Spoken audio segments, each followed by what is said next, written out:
Yeehaw, giddy up partners, because we're heading into the Wild West. Well, not the actual Wild West, but Wild West in space. For a Firefly fan like me, that's even better. Now, I'm here to talk about He Kills Me, He Kills Me Not, which is a full-cast audio drama from Big Finish Productions, starring Paul McGann as the Eighth Doctor. And it's the first of a trilogy of Eighth Doctor audios that are going to be part of the Time Lord Victorious event. If you don't know what Time Lord Victorious is, it is a Doctor Who crossover event that's taking place over several different media, including novels, comic strips, audio dramas, even interactive events in late 2020. Time Lord Victorious is the first full cast audio for Big Finish to be part of this event, although it's their second contribution to the event, all up after a duo of master short strips are released just before, I think only a matter of days, maybe in a week before He Kills Me Not was released. But yeah, this is their first full cast audio that's part of the event, featuring the Eighth Doctor, as I said, and Brian the Ood.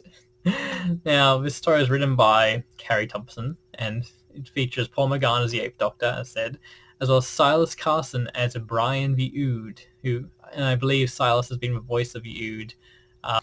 He's been the voice of the Ood in pretty much all of their TV appearances, as far as I know. I may be wrong. And he returns here in this story.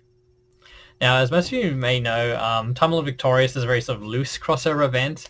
It's yet to be clear exactly how everything's going to connect to one another, but it seems like they're mostly standalone stories with these sort of like elements which will sort of run through all of them, and we sort of had teasers about things, but it's not like it's different parts of this one big story. You need to listen to everything or read everything. No, they're sort of all standalone. I've actually already covered, I did a mini review of the first of Titan Comics contributions to the event, Defender of the Daleks Part 1. You can check it out. I'll put a little linky thing here if you want to check out my review, hear my thoughts on that. So they're each essentially their own standalone stories, but I guess as time goes on, we're going to see how they connect to the wider, bigger picture. So what's the story for He Kills Me Not? Well, it's pretty straightforward. The Eighth Doctor seems to be traveling alone. Judging by the artwork on the cover, he's seems to be in his Time War days. He's wearing his Night of the Doctor costume, although there was a line which made me a little uncertain about that, because someone refers to him as wearing a velvet coat, which I'm pretty sure that coat isn't velvet. I think that seems to be referring more to his original TV movie costume, so not entirely sure. I have to look into that. Maybe the Time War coat is velvet, I don't know. It doesn't look velvet to me, but I could be wrong. Anyway, Doctor's traveling alone, and he decides he wants to go and visit this statue. I can't remember what the planet's called, but it's meant to have this famous statue as one of the 700 wonders of the universe or whatever. And it's a type of typical setup. You've seen it before. This sort of thing's happened before. Doctor's going to check this thing out. But he arrives and discovers that the planet as he remembered it is sort of gone. Instead, it's this desert planet with this very strong Western aesthetic. And let me just say right out of the way, I only just finished listening to the Dark Eyes 3 box set the other week, and the first story in that was on sort of like a Western themed planet. So it feels a little weird listening to sort of back-to-back space Western stories, which, like I said, I'm a Firefly fan, so I do love a good space Western, but at the same time, I do sort of get a little, it's not my thing all the time. Like Firefly, I think did a great job of doing the space Western motif, but other times I don't think it's as strong. Here, I don't think I was really keen on it, especially the sheriff. Her accent was very distracting to me. It was very obviously a fake American sort of Western sheriff accent, but, I digress. So anyway, also on this planet are two girls and Brian the Ood. Now, these two girls they're married or engaged? I think they're married. And basically, one of the girls has a rich sort of influential father, and he wasn't happy about her marrying this other girl, because I think they say something like he pretty much genetically designed her to be the perfect doting daughter, and he doesn't want her with anyone else. He wants her to look after him. Very bad parent, obviously. And they sort of ran away together, and he hired this Ood named Brian, who's an assassin. Yeah, it's our first time seeing an assassin Ood, as far as I know, which I think is a pretty cool concept, to track him down, pretty much bring his daughter back and kill her wife, and sort of ended up crashed on this planet that the Doctor's on. And they pretty much, the wife, sorry, I don't remember their names off the top of my head, sorry, but rich girl's wife sort of ends up separated from them. Cut a long story short, ends up being, the doctor, the local sheriff, the local doctor, the other doctor, trying to sort of help the girls and help deal with Brian, in a very Western setting. It's very straightforward, simple plot. It can pretty much goes exactly where you'd expect it to go for the most part. The Brian the Ood, I think, was amazing. Like, he is completely different to any Ood we've seen before.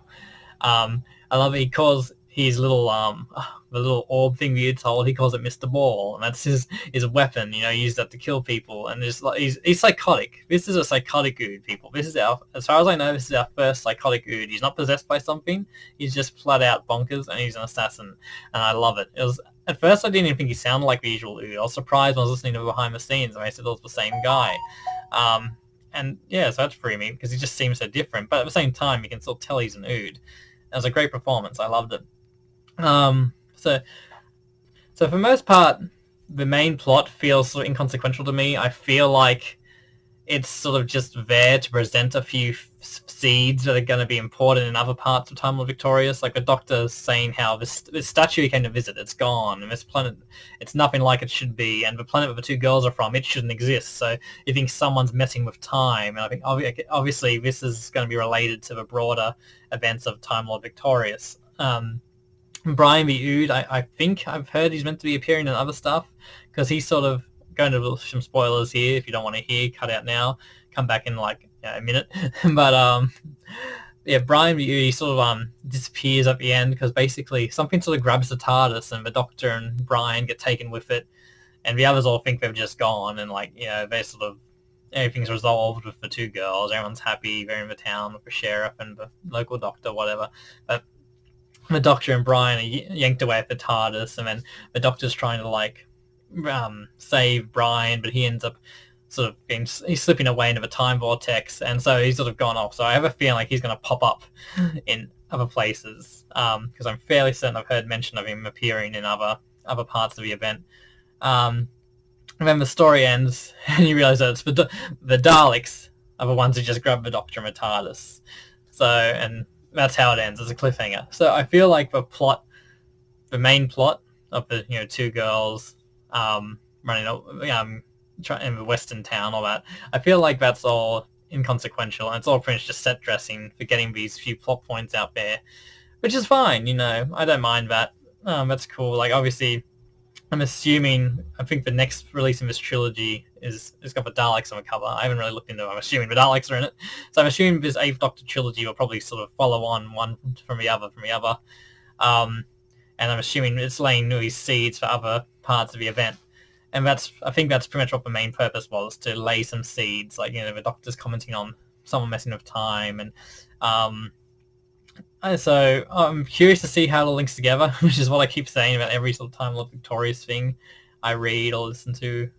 But yeah, I thought it was a good, on its own, I think it's a good story. You don't need to, if you have no idea what's going on with Time Lord Victorious, you could just listen to this and you'll be fine. Like, honestly, there's nothing that's keeping you from just listening to it as a standalone. Like, it's got a cliffhanger if you want to go and listen to the next part, but apart from that, it's perfectly fine. You don't need to know anything about, even if you're new to the 8th Doctor, if you're following the Time Lord Victorious event and you've never had anything to do with the 8th Doctor, you can listen to this and you're not going to be confused. Like, these sort of things, they usually try to keep them like that. Like, you'll notice any of these sort of events, they tend to make them the Doctor companionless, and they don't make reference to any of their history.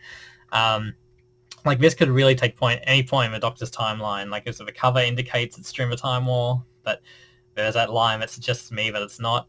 But yeah, you really don't need to know. Like, I love the 8th Doctor. He's my second favorite Doctor. So I highly recommend other people giving him a go. Like, listen to more Big Finish stuff. If you're new to Big Finish, if you're just listening to this because you're trying to keep up Time Lord Victorious, but you've never listened to Big Finish before, this is a good jumping on point. It'll give you an idea of what it's like.